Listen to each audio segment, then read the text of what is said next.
Hey, everybody, welcome to the Healthcare Podcasters Weekly Blab. Today, starring myself and Joe Lavelle, and we have a special guest here, Andy DeLau, at Cancer Geek in the Twitter world, and he was a guest on my podcast a few months ago and has a lot of exciting things going on in his world. Before we get started with you, Andy, hang on because we're going to do some introductions. Joe, as my co-host in crime here, tell everybody a little bit about your podcast and what are you up to? Sure. I am the host of Intrepid Now Healthcare Podcast. What we do is we try to find the innovators out there, the people that are doing really great things, but in a way that's not very public. We try to find them and give them a forum to get out there and tell their story. We're focused this summer on a couple of things. Alzheimer's. We got a couple of stories coming out this week on Alzheimer's, and it's very cool. We're making the connection between Alzheimer's and one of my last topics, telemedicine, and then big data. So having a lot of fun this summer. Oh, that's awesome. And a topic I'm very, very interested in hearing more about. You've got a couple of good podcasts out there now, also a really good one on an end-of-life discussion with our guest from last week, Nick. Jalen. Gee, that was awesome. And I encourage everybody to go back and take a listen and a watch to that Blab. It was a really good conversation, and to catch Joe's podcast because end-of-life discussions are so hard.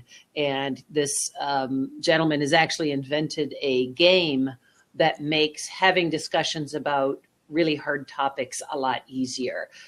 So I recommend it's something you all look at and consider working into your next family event where you have multiple people there.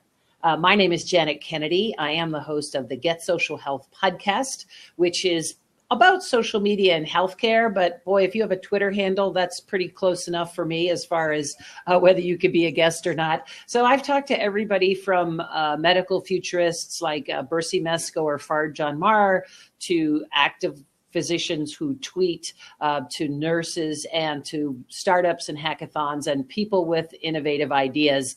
I won't qualify my people all as crazy as Joe does. However, I do think innovation is something that we all should be working into what we're doing. So, Joe, before we get started, I just want to bring you up to speed on Andy because Andy and Joe just met on the Blab. So Andy's an amazing guy. He's really got an important mission and one that you all should know. He's known as at Cancer Geek in social media. He believes that you should challenge the status quo and be the change that you want to see.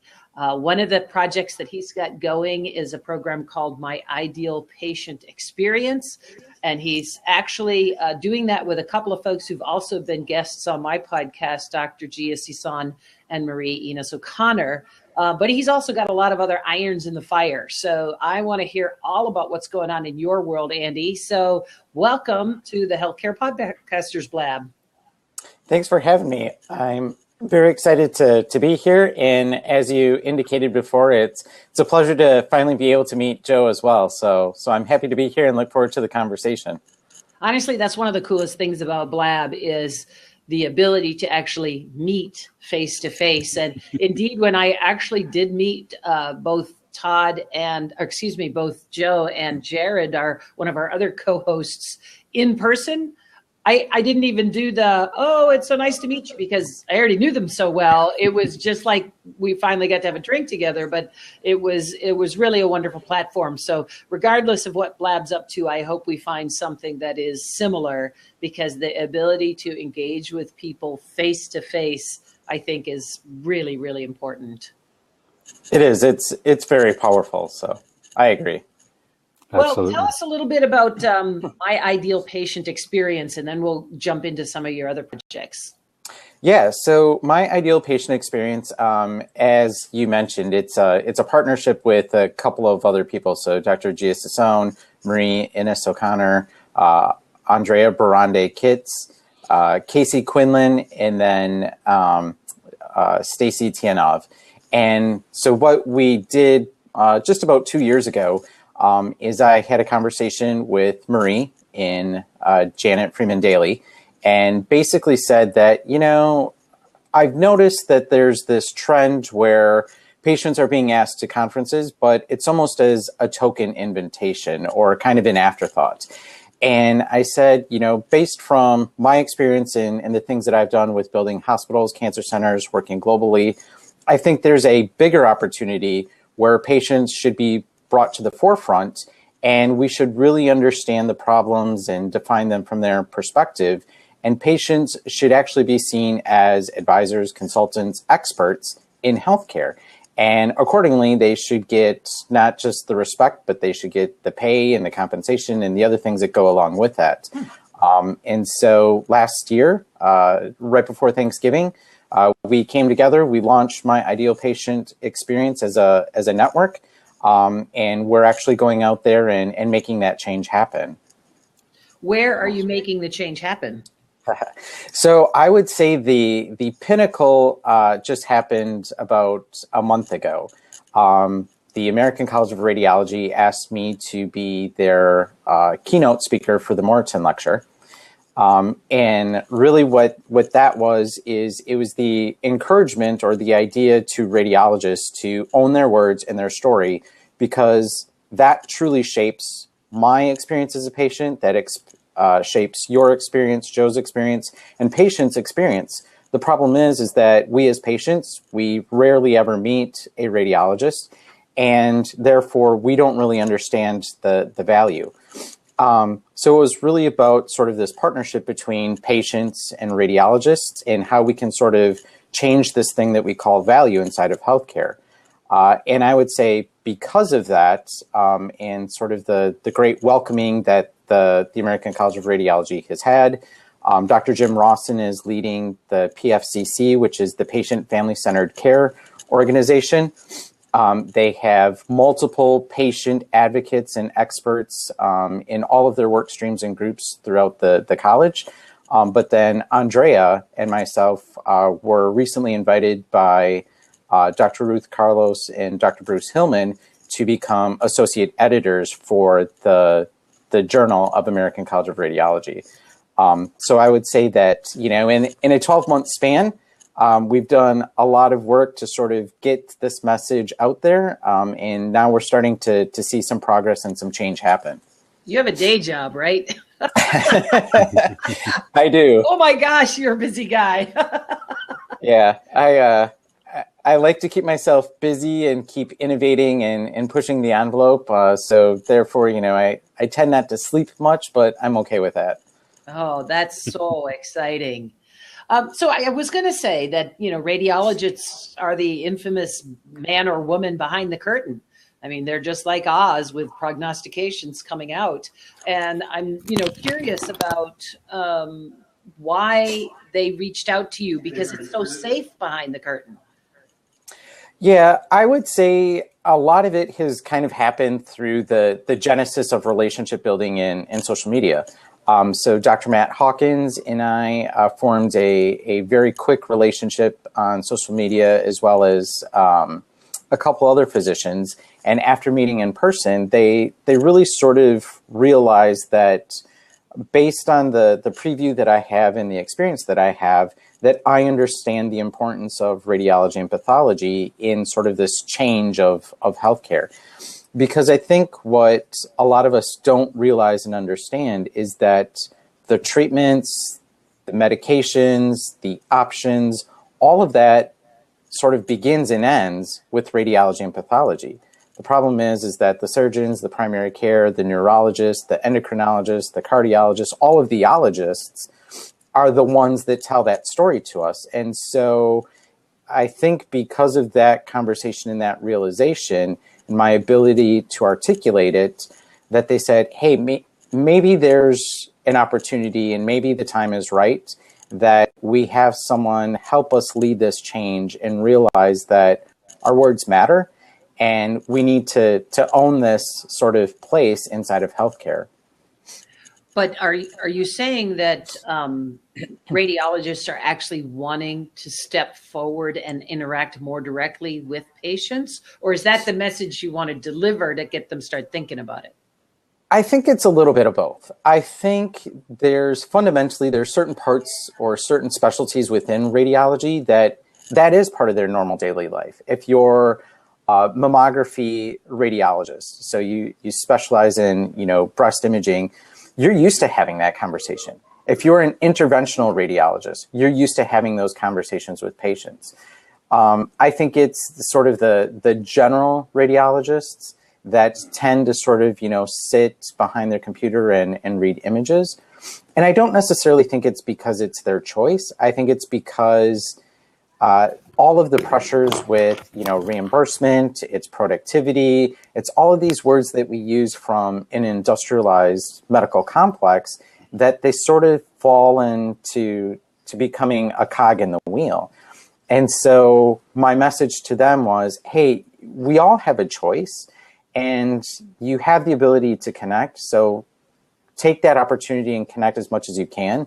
And if you personally can't do it, then find somebody else on your team that can and is willing to. Interesting. Okay, I don't want to get into psychobabble here, but I'm wondering if people choose to go into radiology because they're introverts and they're really not comfortable having, face-to-face, as many face-to-face discussions. My premise is slightly different. My premise is the fact that physicians chose to go into medicine because they wanted to care for people.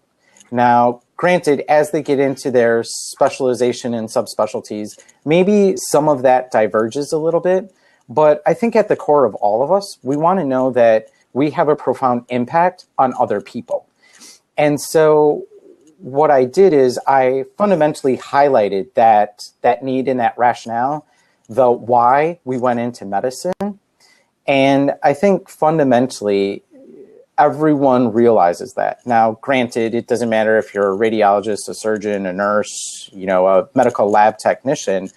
There's always a small percentage of people that you're naturally introverted. And so that face-to-face conversation is a little bit more scary. But I think holistically, the vast majority of radiologists, physicians, whomever, you want to know that the work that you do impacts the life of somebody else. And so it's about taking ownership of that. You talk in your speech, which you've already delivered, about it being a connection economy and that you offered 4 pillars of a human connection economy. Do you know those off the top of your head that you can rattle them off for us and tell us what you meant? I do. It's all about the 4 T's. So it's about, can you take the time and spend it with a patient or a patient's family members to build the trust? And if you build the trust, it allows you to facilitate to have an open and transparent conversation. And then once you have that sort of open and transparent conversation, you can help to manage the transitions throughout the rest of the healthcare journey. So it all comes to, spend the time, build the trust, manage a transparent conversation, and then help the patient and their family to manage the transitions of their care.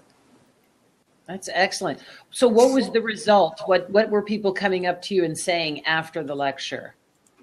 I was deeply humbled because as soon as I got off stage, I was met with a line that probably took me about 30 or 40 minutes to get through of radiologists from, Mass Gen and from Johns Hopkins and from New York Presbyterian and from all over the U.S. I remember one sort of burly radiologist came up to me and he's like, I normally don't do this, but I have to give you a hug. He's like, you've inspired me. You've talked about things that, have been going through my mind. He's like, and this has been a great inspiration. There was a couple other radiologists that said, your message about this all being a choice, really hits home and resonates with us because we made the choice that we want to connect with patients and we wanted to go against the industrialization of healthcare and the productivity metrics. And they were facing, termination. And they were okay with that because their choice was that they wanted to matter to patients. So for me, it was just very overwhelming to sort of listen about the various stories that these amazing radiologists and physicians had. And that, my message and my story and my thought process truly resonated and inspired them. So it was a very humbling experience. Well, now you have about 25 more specialties to work through. Would your message change based on who you were addressing? I think the message will always change slightly, especially, if you go from, let's say, a surgeon to maybe a radiologist. I think radiology and pathology, typically are more similar in the fact that they're all about the diagnostics. The rest of your care sort of begins and ends with the work that they do. They tend to sort of work alone. They're individual contributors. They don't have a lot of sort of interaction directly with patients.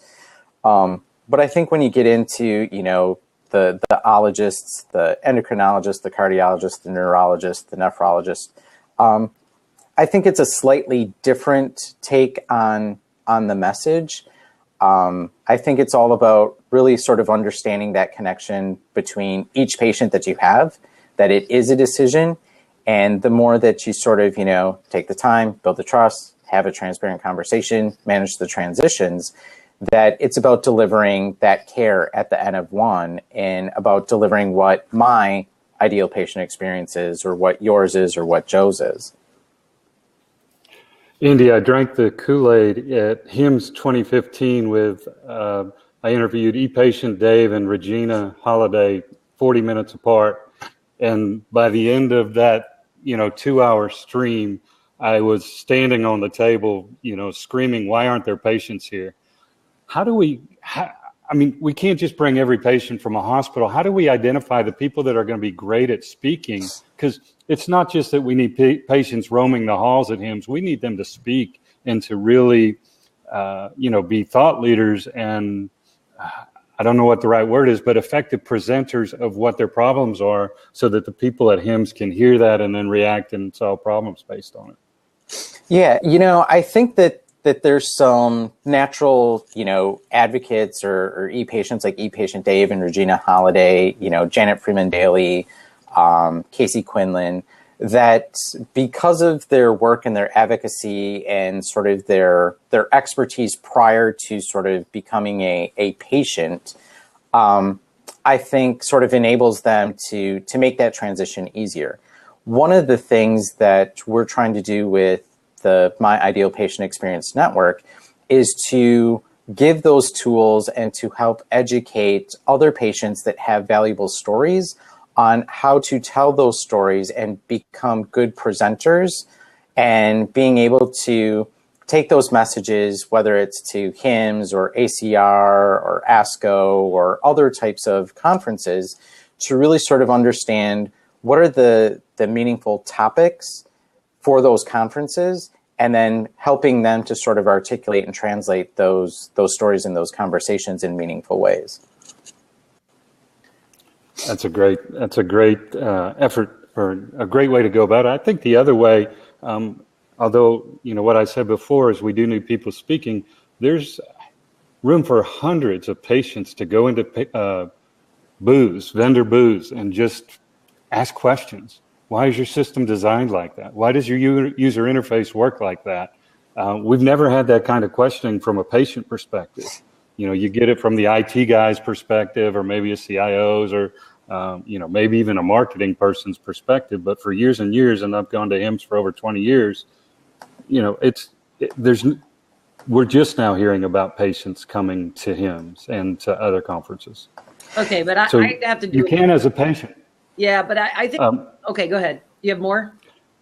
So one of the things HIMSS did last year, and I think this is what other conferences need to do, is they're giving scholarships. And actually, it was his talk that gave scholarships and Regina coordinated it for 7 people to go to HIMSS and represent themselves as patients and go from booth to booth and, basically ask questions.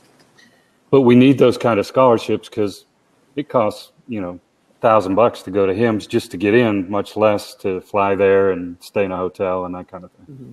Well, I mean, I agree that there needs to be more patient voices at industry conferences. I don't know that HIMSS necessarily is the place to sit down and say, let me tell you about your interface, because that's not productive. You got salespeople, or you've got, you know, folks that are laser focused, and I'm here to explain how this widget works to these doctors. They're not going to be the kind of people who would interact directly with patients necessarily. I think there probably needs to be a patient conference funded by healthcare where it's actually the largest percentage. And of course, that's a little bit what Stanford MedX is, but maybe a different kind of conference where it is literally the patients who are, in essence, presenting or being able to present their opinions to folks, that it's much more focused on what patients are thinking. Yeah, I think there's actually genius in both of what you're saying. And I think for me, it's about understanding how you drive those connections between two of them. Because from my perspective, they're kind of at opposite ends of the spectrum. So I've been to MedX, and while I think it's a amazing experience and conversation and stories that are being shared, I feel as if there's not enough industry people that could actually take that genius and make change or shift happen that attend that conference. Mm-hmm. And then I go to the HIMSS, the Astros, the ASCOs, the ACRs, RSNAs of the world, and it's not necessarily the right forum, because it's all about the sell, and hey, I have to educate on my new, widget and black box that does X, Y, and Z, and oh, hey, this is why my widget's better than their widget. So it's about how do you sort of blend the gap between two of those. Mm-hmm. So I think there's certain conferences, or whether they're innovation ones like Health Further or Thrival or whatnot, that I think may be a more appropriate sort of forum, because you can actually talk to the people that are trying to run accelerators, incubators, VCs. They're trying to have this genius, and they can actually understand what the problem is defined by the people that are actually experiencing the problem. I think when it comes to larger organizations, so my day job, I work for GE. One of the things that I've been able to be a part of is that, we at times actually reach out to certain patient demographics and patient populations to actually define the problem from their perspective, so that as we develop the products, we're hopefully developing a more intelligent or smarter or more innovative product. And I think it's there that we need to sort of drive the change and the shift. And when it comes to hospitals and, clinics and those types of things, it's about making sure that patients are part of those communities and those boards and those decision-making processes, so that they're actually understanding what those problems are. Well, Michael makes a good point over in the chat bar that patients don't know what they don't know. So that's why I'm thinking this patient-centric training / feedback opportunity is something that's kind of cool. Now, I think from the standpoint of the vendors or exhibitors who would end up paying for this event, they, I'm sure, would be very concerned about, laying their product open and getting a lot of negative feedback. We're also afraid of, hearing bad things. But on the other hand, it seems a shame that you get a product that it's literally already all the way through and delivered into the office and is in use. And then you go, oh, wait, this isn't very functional, or that didn't work very well. So I'm sure there are innovative companies who have feedback, not just from, say, the physician standpoint, but from the patient standpoint. But you don't hear about it very often, I don't think. Yeah, Janet, actually, your introduction just a minute ago set up my guest last week perfectly, Shaharis from HackerNest, who's set up Hacking Dementia. I mean, that's what Hacking Dementia is all about. Get a bunch of patients and a bunch of problem solvers in a room and come up with solutions. And maybe it's through hackathons rather than industry conferences that we're going to solve these problems. Yeah. Well, true. Yeah, I think that's a very real thing is get problem solvers and problems in the same room together. I think we may have a hard time trying to make things that are existing better because they're already in a closed environment. We're not really seeking outside opinions. But if you're starting from scratch, making sure those people come together, particularly when you're talking about dementia and Alzheimer's, because a lot of the programmers and entrepreneurs are under the age of 35 and they're trying to deal with problems they have no conception of unless a grandparent active in their lives is experiencing that. Yeah, I mean, to Joe, to your point, one of the really cool things that Andrea, Casey, and myself got to be a part of was Dr. Ruth Carlos and Dr. Bruce Hillman from the Journal of American College of Radiology. They actually hosted the first ever hackathon prior to the national meeting. And so what was really interesting about that is that they had radiology residents, they had radiologists, they had people from Elsevier,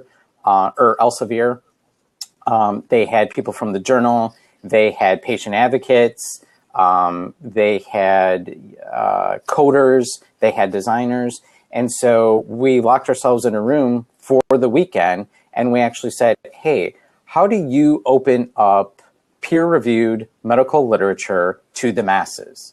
And we came up with, 8 different teams. They gave awards to the top 3 placeholders. And what was really interesting for Dr. Carlos and for the journal is that they actually had a technology roadmap.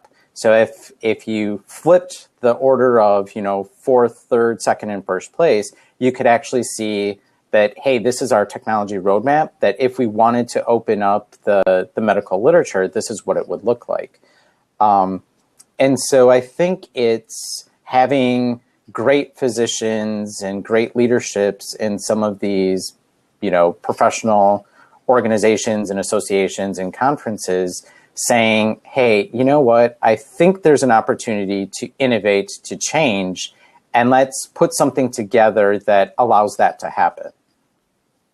I've been involved in something called Startup Weekend, which is the idea that you come in Friday at 5 o'clock, people pitch a bunch of ideas, they're crowdsourced up to the top 10 or 12, and then people divvy up on teams, could be a team of 2 or a team of 20, and they develop, and then Sunday they're pitching.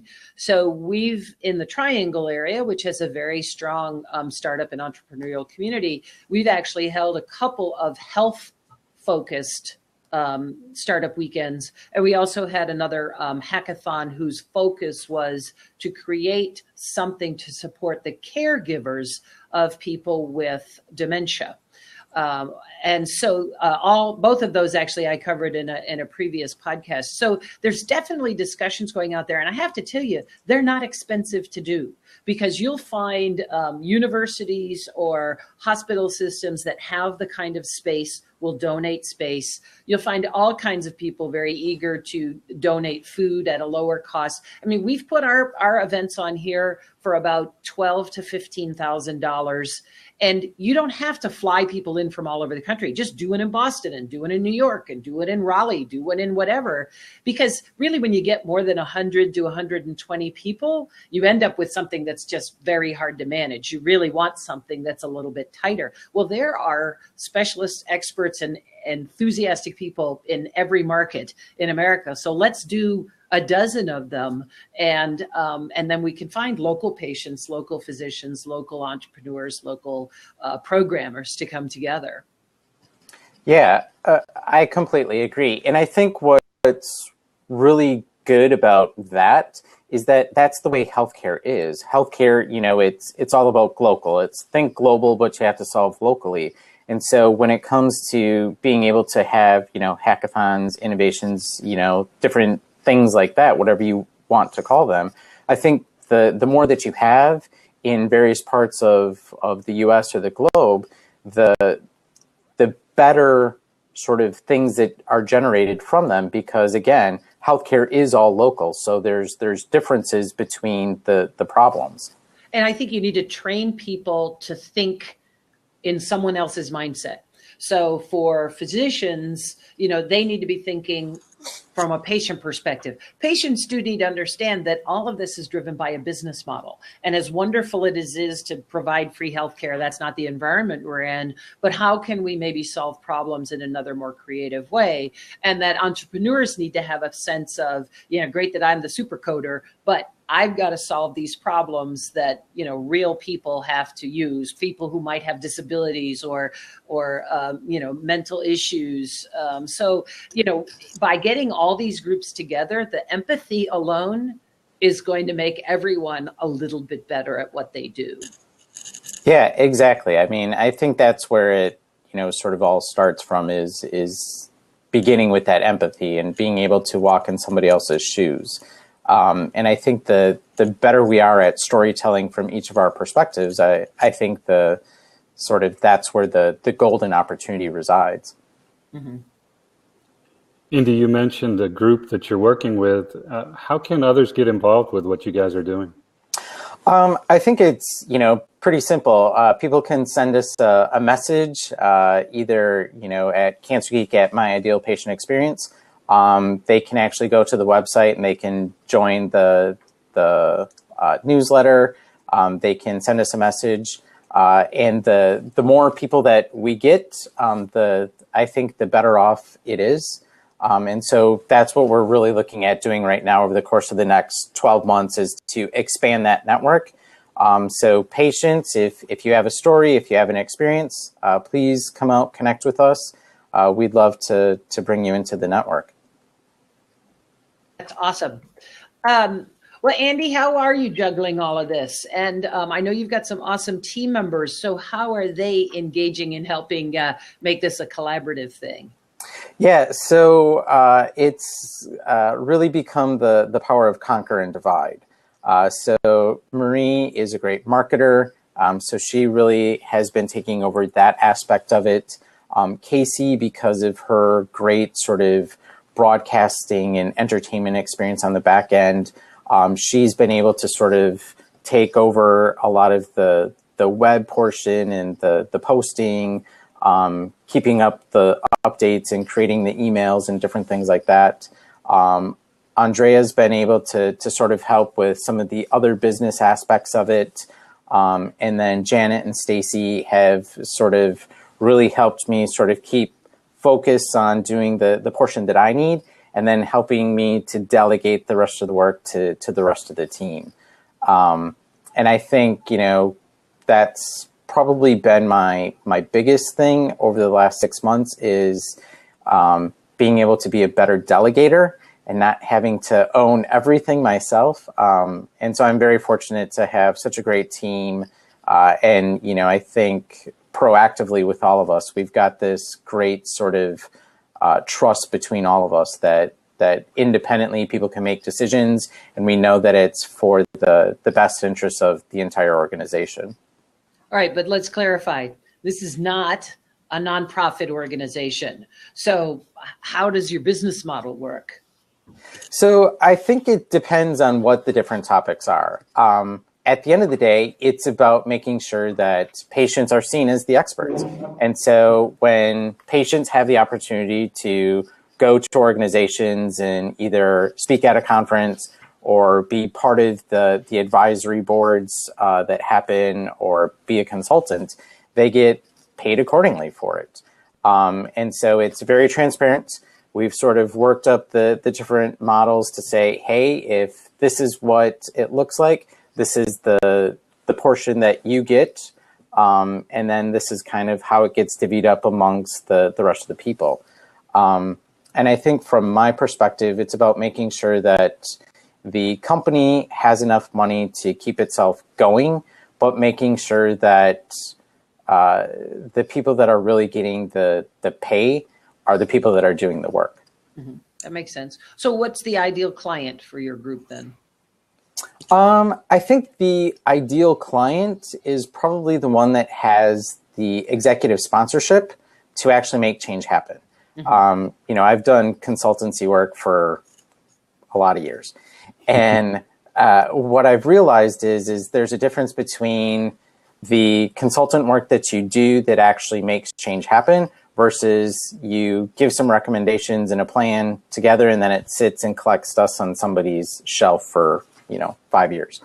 And it's all about the executive sponsorship. So from my perspective, it can be physician groups, it can be healthcare organizations or hospitals, it can be medical technology companies, it can even be professional societies. But I think in the sort of vetting process, it's really about making sure, do they have the executive sponsorship and the executive commitment to whatever the project is that we take on and we tackle. And if they have it, then we're open to doing it.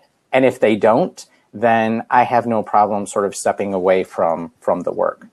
That makes sense. Well, and that's good. That if anything directs that you have very serious intent to do good work that really has impact. Exactly. I think, one of the things that we found as we're doing, I'm leading a project in China right now with imaging centers, is the fact that we've got commitment from the Ministry of Health. And to really sort of understand how healthcare happens in a different part of the world and the problems that happen, I've been able to sort of integrate myself into the leadership of the Ministry of Health and really be able to derive what their expectations are and know that the recommendations that we present back is going to make that change happen.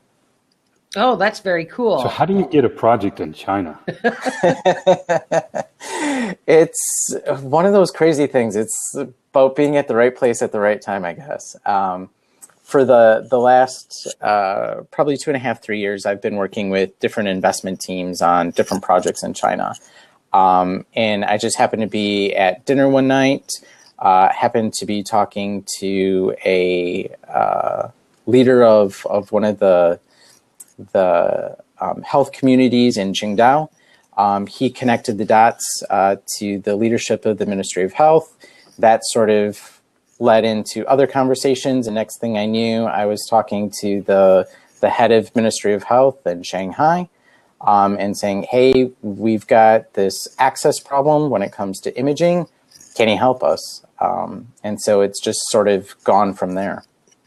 Wow, very cool. How cool is it to tell the people you're working with, I'm working on a project in China? It's it's one of those things that I think I don't necessarily talk probably as much about as I should.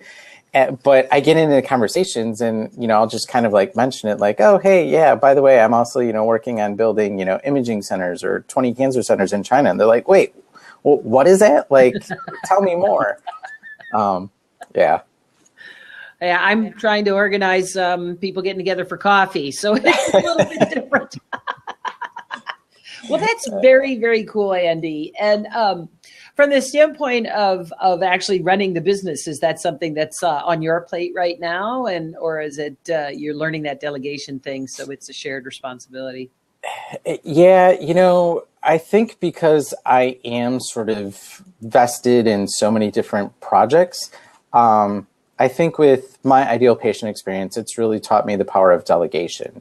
And then it's also taught me that as I'm working with investment teams or startup groups or whatnot, it's about really being focused on what my expertise is and what the problem is that organization has, and making sure that my skills sort of align with their need. And if it does, I can create the bandwidth and the opportunity to make that happen. And then, things that sort of fall out of scope, I have no problem sort of raising my hand and saying, nope, I'm sorry.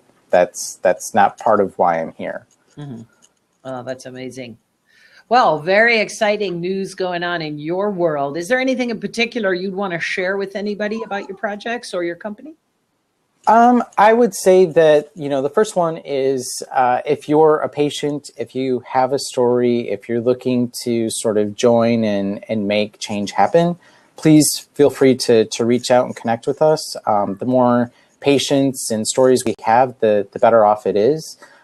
So I would say that that's the first thing. I think the second thing is that if you're any of the P's that I like to sort of refer to. So if you're a patient, if you're a physician, if you're a payer, if you happen to be part of the pharmaceutical industry or medical technology companies, or if you're with, the politician and the government, that if you've got challenges, please feel free to reach out to us. We would love to help you sort of redefine them from a different perspective. And we would like to help you sort of redesign healthcare the way that it was meant to be. That's awesome. How should people reach you? Let's see. There's multiple ways. I would say the probably quick and easiest way is through Twitter at Cancer Geek. That's probably what I check the most often. Also connecting with us on My Ideal Patient Experience. And then also, through regular email communication is simply cancergeek@gmail.com.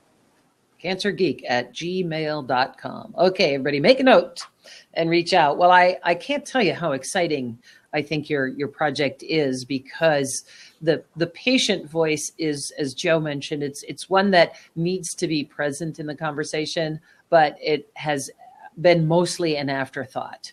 And patients are becoming, I think, a lot more assertive about their need, but there isn't really a central patient-oriented organization where they can all go. I mean, if you have this disease or condition, you have communities, health communities you can be a part of, but I don't know that there's a strong single patient advocacy group, unless I'm wrong. I think it depends on how you define it. I think there's different, organizations that try and sort of, bring patients together. Whether it's patients like me, whether it's, PCORI. I think there are organizations that are trying to sort of do that. I think specifically for My Ideal Patient Experience, we're trying to do it a little bit more broadly. We're trying to do it a little bit more smartly. And we're really saying that healthcare is local. And so you need to have patients that understand what's going on in the local communities to help redefine those problems, and then be able to articulate and share those stories in simple, easy to digest manners. Mm-hmm. Yep, that makes perfect sense. Joe, how about you? Any insights on the need of patients to pull together?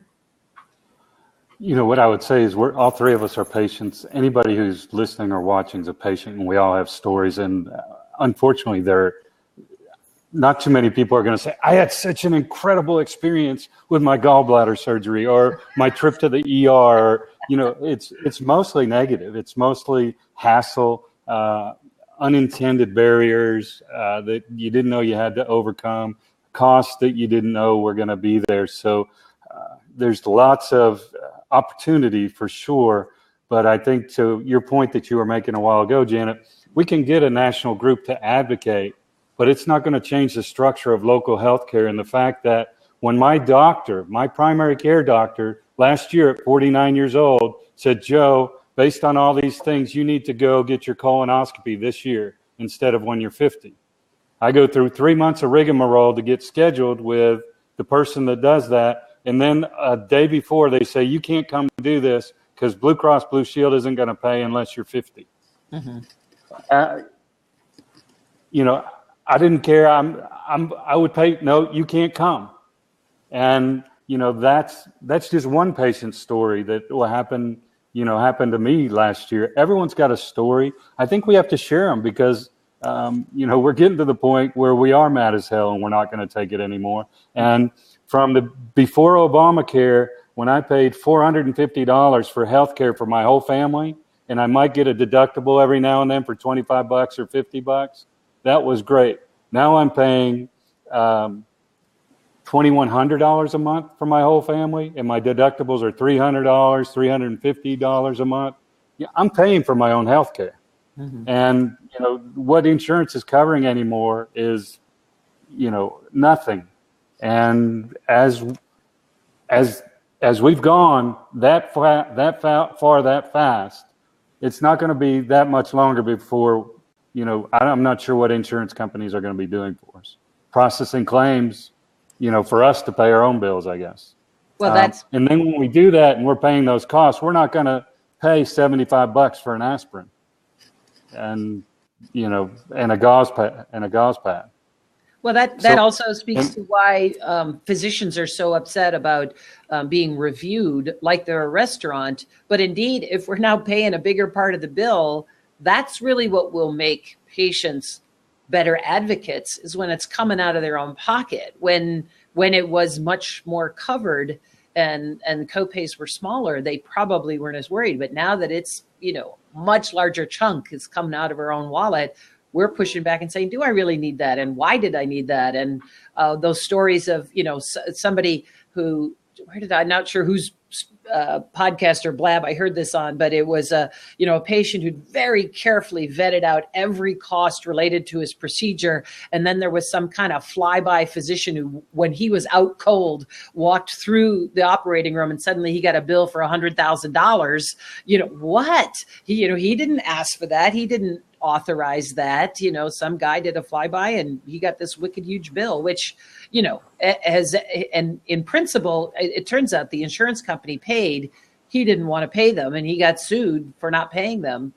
End result is this guy's got a horrible reputation problem now because he billed for, such an egregious charge. But, if it's coming out of my pocket, I am going to be not only a better consumer, I may actually push off healthcare to say, I don't feel that bad. I don't feel $500 bad. Maybe I'll wait a little longer. And that's not a good thing.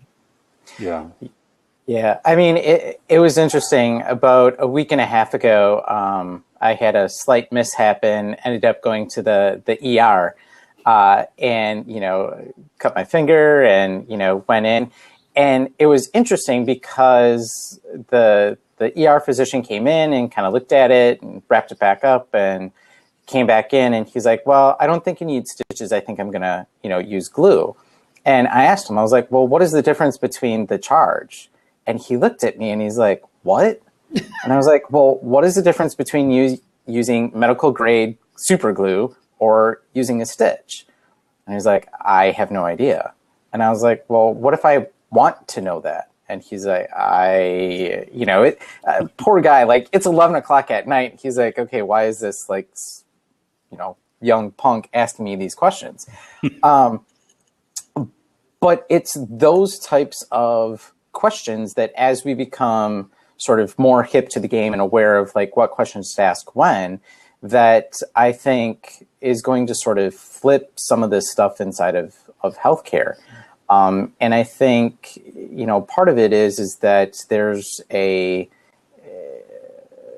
sort of the front runners or the leaders. There's people like me and like the three of us that, we work in healthcare, we're trained in healthcare, we have a background in healthcare. So we know what questions to ask when, and we know how to sort of navigate and maneuver the system.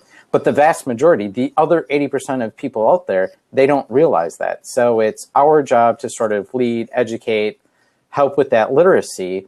Mm-hmm. And as people become sort of, true consumers and paying more of the cost, they are going to start to ask these questions. And then that sort of becomes who's going to be armed with it. Is the ER physician at 11 o'clock at night going to have the ability to actually say what that is? Right. Probably not. And so how do we sort of make some of that change happen as well? I feel the same way about my doctor is you wouldn't prescribe anything that wasn't paid for, right? So, why in sitting in care, if they prescribe something and my insurance doesn't cover it, why would you prescribe it? Choose from what's available, unless you really have an issue with what's available. Absolutely. Andy, you made a great point about care navigation. I think it's a real opportunity for entrepreneurs. You said that we know a lot about healthcare. Well, I think I do, but I think I still on my own navigate very poorly. The reason I navigate even better is I have several doctors in my family. Doctors who will tell me, don't go to that ER. Don't go to that doctor. Don't go, because they work together and they know things that would never get on health grades, the really how to navigate. And when I go for a surgery or my son goes for a surgery, my brother-in-law calls the surgeon and says, hey, you're operating on my godson today. I just want to let you know, my name's Dr. blah, blah, blah, blah. And, I'll be upstairs. Let me know if you need any help or anything goes wrong. And, that's huge. It's a huge peace of mind for us. If only we could all have that, helping navigating so we didn't have to wait 3 weeks to get to that point. Mm-hmm. And then, hey, I'm really going to pay attention. I'm not going to cut on his left leg when it's his right leg because I just got a call from, Uncle Doctor. Right. Yeah. I mean, I agree. So fundamentally, I was part of the NCCP sort of grant process through the National Cancer Institute. And what it was is to say, okay, there's all of this great work and best practices that happen in academic medical centers. Now, how do you bring that to the communities? Because that's where the vast majority of care in oncology is delivered. And so one of the grants that I participated in was patient navigation. And so from there, it was this great sort of wealth of knowledge and data and practice that was shared about nurses. But then I quickly pivoted from there, opened up a cancer center, and I didn't use nurses as navigators. I used social workers. And the reason why I fundamentally did that is because where we were delivering care, what we realized is that the biggest gap was not necessarily going from Dr. A to Dr. B, but it was going from, hey, I am living a perfectly normal everyday life where I'm active, and now I'm not. I'm sick. And now when I'm sick, it's harder to sort of navigate, maneuver the journey within healthcare, whether it's from radiology to oncology to a surgeon or whomever else. And then, when I have to go back to my normal daily life, I don't necessarily know all of those tools and services inside of my community. And so functionally, from a job perspective, we realized that social workers were more apt and better equipped to help connect patients during sort of that cycle and that journey than nurses were. And so that's why we fundamentally did that. And so I think there's an opportunity, a larger scale in each of the different communities to understand, okay, what are the key transition points? What is the role of a navigator or a healthcare Sherpa or whatever we want to call them? And then how do we make that happen? Mm-hmm. And I think from my perspective, that's probably the second priority for where if we focus and concentrate on innovating there, we're going to make a huge impact for patients and for the cost curve and for healthcare and for all sorts of things. Interesting point. When my cousin's husband was working through a glioblastoma, he was over at Duke and they were assigned a social worker. And I mentioned this to some family members. They're like, what do you need a social worker for? Well, you know what? The biggest amount of stress is probably not the actual health treatment, because you figure you're surrounded by professionals. There are folks to look after you during the process. But how do I get to the hospital? What do I do about my job? What do I do about transportation? What do I do about food? What am I supposed to eat? Who needs to tell me what I need to eat? I mean, there's so many questions about the living around the actual health situation, and it impacts more than just that person. It's the caregivers, it's everybody around there. So a social worker makes all the sense in the world because they're the person who in essence is the great communicator, the great connector, that they should have lots of resources available to help you figure that out. And honestly, I sometimes feel I could use a social worker just to get my life together. I don't know what life coaches, I guess, but no, there are so many questions, when your kids transition out of school or to school, what do I do about this? What do I do about that? We all could use life navigators, not just for health. Yeah, I agree. I mean, I think it doesn't matter if it's inside of healthcare, outside of healthcare, our professional lives, our personal lives. It's the change. It's the transition. That is what historically is difficult for people to accept. some of us like change and we like those transitions, and that's where we thrive. But I think for the vast majority, that's kind of where that fear sort of resides. And so I 110% agree. I think all of us should have a social worker in our lives. I'm fortunate enough to be friends with quite a few. So they probably help me in more ways than I should probably ever admit. So. All right. Well, speaking of transition, it's time to transition towards the close of our show. Hang around for a second, Andy. First, we want to visit with Joe. And Joe, tell us what's going on your podcast and if you have anything interesting coming up. Sure. Again, Shaharis, the founder of Hacker Nest, is on our show last week talking about their Hacking Dementia Conference. It'll be in November in Toronto. I'm going to do everything I can to get up there. Really interesting. They're not just about dementia. Hacker Nest is looking into other causes and doing other things. So really interesting. And then today, Harriet P., founder of Forget Me Nots, has created a company, a design company, to create things for Alzheimer's patients that make their life not only functional but beautiful. She surveyed the market when she had a relative with Alzheimer's, and all the products out there were functional but might make patients feel bad or feel inadequate. And she has come up with designs. For example, if you don't want a patient to go out the front door, you put, if it's a male patient, a ladies' restroom sticker on the back of the front door. And somebody's not going to go into the male restroom. Because restroom. symbols and images are a big part of our training. Exactly. And your mind is still working like that. And you still, when you have Alzheimer's, have your manners. And so anyways, really fascinating conversation today with Harriet.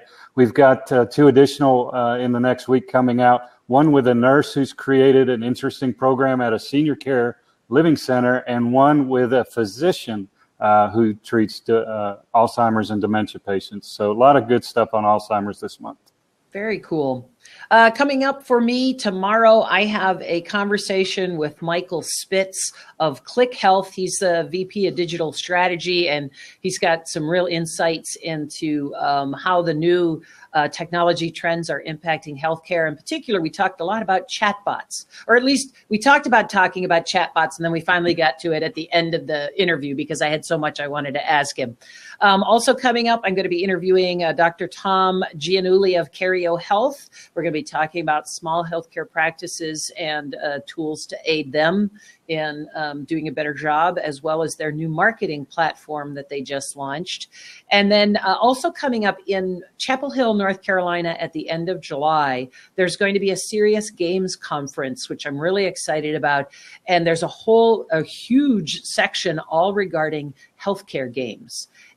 So I am going to be talking to Sue, who is actually with the conference, about serious games and healthcare. And then I have a couple invitations out to a couple of the presenters to be talking about how are they hacking healthcare, and hoping to get a speaker from the VA coming in, because they've actually been doing quite a lot with serious gaming or serious play and healthcare. So should be kind of an interesting month coming up in July. And not that I'm begging for presents or anything, but my birthday is Wednesday. So expect a lot of tweets. Happy birthday. Happy birthday. Happy 29. That's exactly right. We're going to stick on that one for a while. So, okay. Well, this will post on the Get Social Health live tab of my website in about 20 minutes when we finish. So I look forward to sharing it out. Andy, a great conversation. As always, I'm thrilled with the work you're doing. And please, tag both Joe and I every now and then when you got something exciting going on, because we'd be happy to tweet that out and share it with our networks. Well, thank you very much. Thank you for that. But more importantly, thank you for giving me the time to connect with the both of you. Joe, it's been great to finally be able to connect with you live. Absolutely. And as always, I'm amazed by the work that the both of you do. And I'm always grateful and humbled to be able to talk and spend some time with you. So thank you. Absolutely. Everybody have a great week. We're taking next week off because it is the 4th of July. And then we're actually talking about a transition, since Blab, although worked perfectly today, is having its own internal crisis. So we're going to be discussing how we're going to move forward with our knowledge sharing and in this community. So for right now, nothing next week because we're going to relax and enjoy the holiday. And then we'll get back and tell you what's going on later. Have a great weekend. See you, everybody. Have a great 4th of July. Bye.